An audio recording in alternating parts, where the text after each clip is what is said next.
On fait tous 7 erreurs qui détruisent notre vie numérique. On s'en rend pas compte, mais toutes ces petites erreurs mises bout à bout posent réellement problème pour notre vie numérique. Que ce soit dans nos achats, que ce soit dans notre consommation, nos usages ont des répercussions fortes sur nous, sur les autres, sur l'environnement, sur la planète. Je vais donc vous donner aujourd'hui les 7 erreurs qu'on fait tous qui détruisent notre vie numérique. C'est une vidéo qui est réalisée aujourd'hui en partenariat avec la Poste Mobile parce que dans les valeurs de la Poste Mobile, il y a le numérique responsable. Le numérique responsable, si c'est un domaine qui ne vous parle pas énormément, ça concerne beaucoup de points. Déjà, il y a un vrai enjeu pour la planète parce que oui, le numérique, je pense que vous le savez, ça pollue énormément. Donc l'idée, c'est de réduire notre empreinte carbone en achetant notamment en reconditionné. Et la Poste Mobile s'est associée à e-commerce, qui est l'un des acteurs majeurs du reconditionné en France sur le marché de la seconde vie. La Poste Mobile s'engage également auprès des personnes plus vulnérables, notamment les personnes âgées qui, lorsqu'elles viennent acheter un smartphone, ont déjà une carte SIM intégrée à l'intérieur de leur smartphone et ils disposent également d'un service d'assistance gratuit et dédié. Mais la Poste Mobile s'engage également auprès des jeunes et de leurs parents.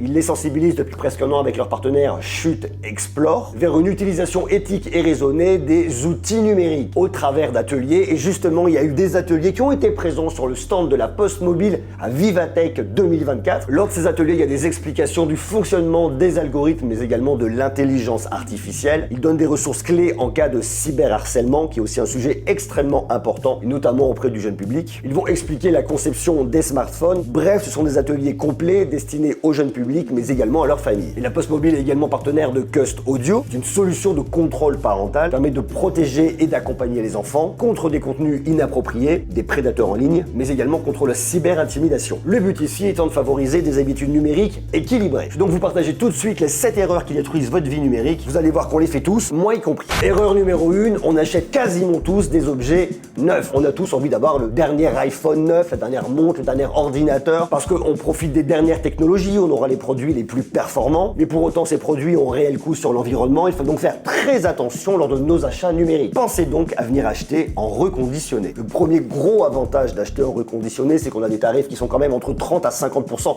moins chers par rapport au neuf. En achetant chez un reconditionneur sérieux, vous êtes sûr que votre produit va être vérifié, testé, que lorsqu'il arrivera chez vous, vous n'aurez aucun problème. En plus de ça, vous avez des garanties derrière, garantie 24 mois la plupart du temps. Une fois de plus, en achetant chez des gens qui sont sérieux. Si la batterie était défectueuse, elle sera remplacée, donc vous êtes reparti sans aucun problème. Et puis vous avez un très grand choix. Aujourd'hui, le reconditionné, c'est un marché qui explose. Il y a de plus en plus de produits qu'on peut retrouver en reconditionné. Smartphone, montre, ordinateur, bref, c'est vraiment un choix judicieux, important et qui s'inscrit réellement dans une démarche de numérique responsable. Deuxième erreur qu'on fait tous, on passe beaucoup trop de temps sur nos écrans. Il y a une étude qui montre qu'en moyenne, on passe 15 ans de notre vie devant des écrans. Je sais que moi, je passe beaucoup trop de temps devant des écrans. J'ai un smartphone, j'ai un ordinateur, j'ai l'écran ici de ma caméra. Bref, je passe tout mon temps sur mes écrans, beaucoup trop de temps en tout cas sur les écrans. Et d'ailleurs, je suppose que c'est votre cas. D'ailleurs, dites-le moi dans les commentaires. Combien de temps par jour en moyenne est-ce que vous pensez passer sur les écrans? Et est-ce que vous êtes d'accord avec les 15 ans de vie que vous donnez à vos écrans? Il y a une étude qui a montré qu'en 2022, on passe 4,6 heures par jour en moyenne devant nos écrans. Les enfants de 2 ans passent 56 minutes par jour devant un écran, contre 6 à 7 heures par jour pour un adolescent. C'est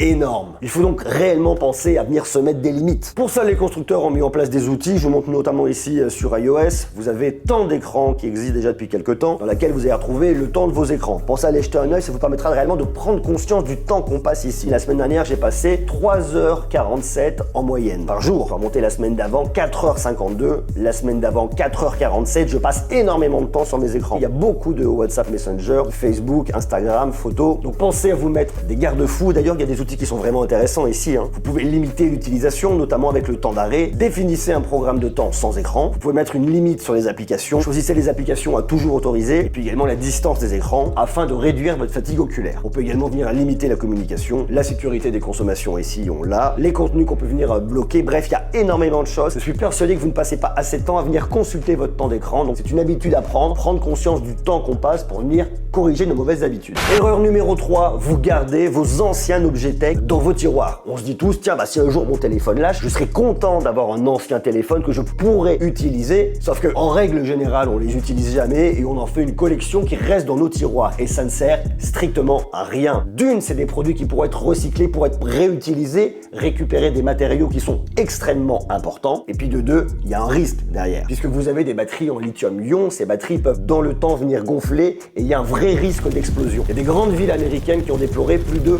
600 260 incendies dus aux batteries à lithium-ion. Ça, c'était en 2019. Et entre 2021 et début 2023, la ville de New York a recensé 12 décès liés aux explosions à batterie et 260 blessés. On ne s'en rend pas compte, mais en laissant nos objets électroniques dans des tiroirs, dans des placards, si votre batterie gonfle, elle peut prendre feu, elle peut exploser. Pensez donc à venir rapporter vos objets tech qui ne servent à rien, soit dans des déchetteries ou des espaces spécialisés pour venir les traiter. Vous pouvez également les renvoyer auprès des constructeurs. Je sais que notamment Apple, et je vous en ai parlé il n'y a pas longtemps, a un programme de récupération des anciens smartphones, anciens objets, quels qu'ils soient d'ailleurs. Ils vont venir les traiter, les recycler, et ça c'est quand même extrêmement important. Quatrième erreur qu'on fait tous, on utilise beaucoup trop de data. Lorsque vous regardez des films, des séries sur Prime Video, sur Netflix, vous consommez des data. Lorsque vous envoyez un email, une pièce jointe, vous consommez des data. Lorsque vous faites des photos avec votre smartphone et que vous les conservez, vous consommez des data. Et toutes ces data contribuent à créer une pollution numérique. Déjà, lors du stockage de ces informations, vous n'êtes pas sans savoir que toutes nos informations, en dehors de celles qui sont stockées dans votre appareil, sont stockées dans des data centers. Des data centers qui consomment énormément en énergie. Déjà, toute l'électricité qui va alimenter ces data centers, mais également les climatiseurs pour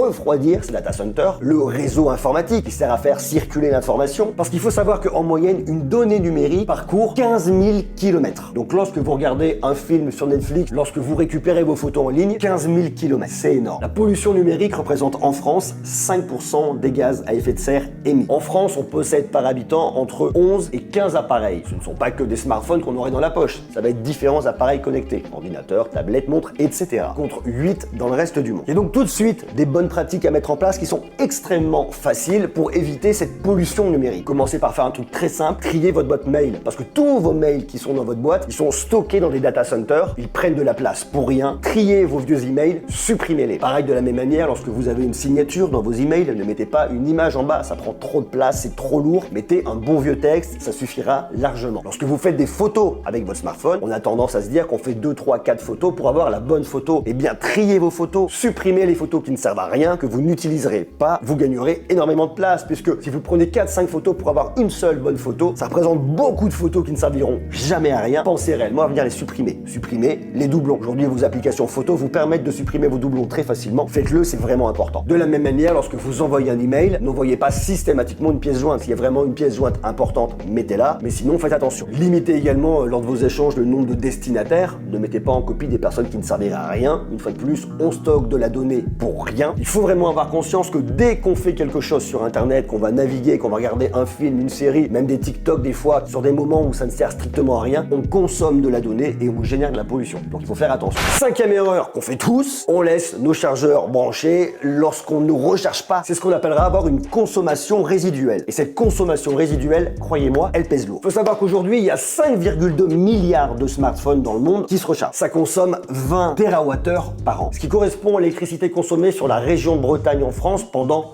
un an. Et sur cette consommation entière, il y a 10% qui pourrait être économisé en débranchant le chargeur de son mur lorsqu'on ne recharge pas son smartphone. Puisque ça consomme de l'énergie et ça, à l'échelle de la planète, c'est énorme. Même si à l'échelle de votre facture, ça ne représente pas grand-chose. Toutes ces consommations résiduelles sur l'ensemble de la planète, c'est énorme. Donc lorsque vous ne rechargez pas votre ordinateur ou votre smartphone, pensez à débrancher votre chargeur. Sixième erreur, on passe beaucoup trop de temps à céder au doom scrolling. Le doom scrolling, c'est le fait de passer trop de temps à absorber des informations négatives. Faut reconnaître qu'en ce moment, l'actualité n'est pas très positive dans le monde entier. On a beaucoup trop accès à de l'information négative et ça, c'est pas très bon pour la santé mentale. C'est pas bon auprès d'un public adulte comme moi et encore moins bon au niveau d'un public jeune. Donc il faut faire extrêmement attention à ça. Parce que le fait de consommer une information négative va forcément générer une angoisse, générer une peur. On va donc passer plus de temps à chercher ces informations, à les consulter pour comprendre, analyser et chercher à se rassurer. Le doom scrolling est donc une spirale infernale qui vous enferme et qui est très nocive pour la santé mentale.